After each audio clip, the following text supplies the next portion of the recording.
Many people think that they understand their people, but you'll only truly understand the people around you when you dig deeper with regards to some of the following things I'm going to share with you. Are you curious concerning some of these things? For example, what are their strengths? If you really want to understand someone, what are their strengths? And these are questions you can ask these people. You don't have to have all the answers. What are their strengths? What are the overextensions of their strengths? You see, someone can be a very good storyteller, but when they overextend that, they end up dominating conversations. Someone can be very goal-orientated, but if you want to really understand them, also understand the overuse of that. They're goal-orientated, but sometimes they get fixated and absorbed. So absorbed with certain things that they're so fixated, they've got blinkers around that particular thing. And people say to them, it's not just about your project, our things are also important. We're not saying throw the baby out with the bathwater and stop being goal-orientated, but hey, just watch out for the overuse of that strength. Do you understand the overextensions of the people around you? What are their deepest fears? As a coach, I know this well, that when you sit down with someone and you want to truly understand their world, ask them that question, of what are you afraid? Of what are you afraid? Do you know what motivates them? Do you know what their gaps are? Do this as an exercise where you just sit down with someone and you ask them these questions. What makes them cry? In other words, what makes them feel sad? What energizes them? What are their emotional triggers? In other words, what pushes their buttons? What are their wins? It's so powerful when you sit down with people in a team setting, whatever setting it is, and you say, what's your win in this area? And they say, you know what I'm longing for in this team is to see A, B, C, D. Gives you an opportunity, if you're their leader, to clarify the win and to say, you know what, that's great, but this is the real win. This is where we want to go. Or to sit down and say, okay, I now understand what flicks your switch. What brought them here? Why are they still part of your team? What brought them here? What brought them to this church? What do they love about it? What will keep them here? What will make them leave? What are the deal breakers? Have you ever thought of asking your spouse that? What will make you leave? What are the deal breakers? What's the thing that you dread the most? Ask these people, who influences you? Who do you actually listen to? Whose sermons do you listen to midweek? You know, maybe sometimes you listen to your pastors on Sunday, but you listen to other people. Who are your favorite authors? And you know, when you know who influences someone, who their heroes are, you can influence the influencers, can't you? Who are their heroes? What do they expect from me? Do you know what they're expecting from you? These people who you're wanting to understand. Do you know what your spouse expected from you when she got married? Do you know what disappointed her along the way? What do they need from me that only I can give them? That's a powerful question for us as pastors to ask. Guys, what do you need from me that only I can give you? I remember some years ago, I was feeling bad. I was feeling like the people who were reporting to me I wasn't spending enough time with them. And I shared that with them and I said, no, don't feel bad. You're doing more than enough.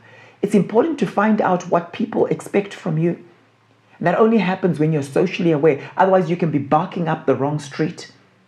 Those of you who are children in families, have you ever thought of asking your parents that question? Hey, what do you actually like about me?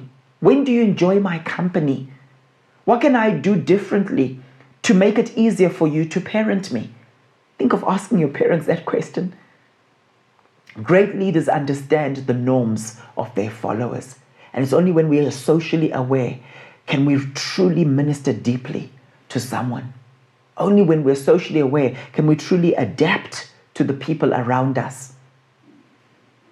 Learn to ask people questions that they've never been asked before. And I always say this, right? If you ask someone a question they've never been asked before, you get them to think about something they've never thought of before. And when they think about something they've never thought before, they end up saying things they've never said before. And when they say things they've never said before, your tongue is a rudder, isn't it? The book of James says, right? When they say things they've never said before, they end up doing things they've never done before. And that's the power of question asking. So learn to ask people questions that they've never been asked before to get them to start talking about things they've never spoken about before. Second tool I want to give you in helping you to become more socially aware. The first one was curiosity, asking these types of questions. The second one is empathic listening, learning to really listen to the people around you.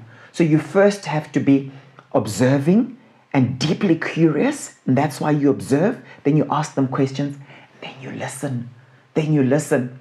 And I'm tired of this thing where people think they're very, very spiritual and they've got this wonderful connection with God, but they've got very poor social skills. You know the people I'm talking about? Sometimes they're very pseudo-spiritual, right? But when you talk to them, they just preach at you. They've got poor listening skills, right? The moment you start speaking, they get easily distracted. It's important that we're not just spiritually mature. It's important that we're relationally mature. So let's talk a bit about empathic listening. I believe that one of the main antidotes for self-absorption and selfishness in general is learning to listen with empathy. And empathic listening often manifests as listening with a heart that is deeply embedded in curiosity. Now, there are three types of empathy, and I've shared this with many of you before. The first type is emotional empathy, and that's I feel you. I feel you. So if I say, I've got a headache, and you say, oh, Paul, how do you carry on teaching with a headache? Oh, Paul, how do you continue with your daily routine when you've got a headache? Are you going to cancel some of your meetings, right?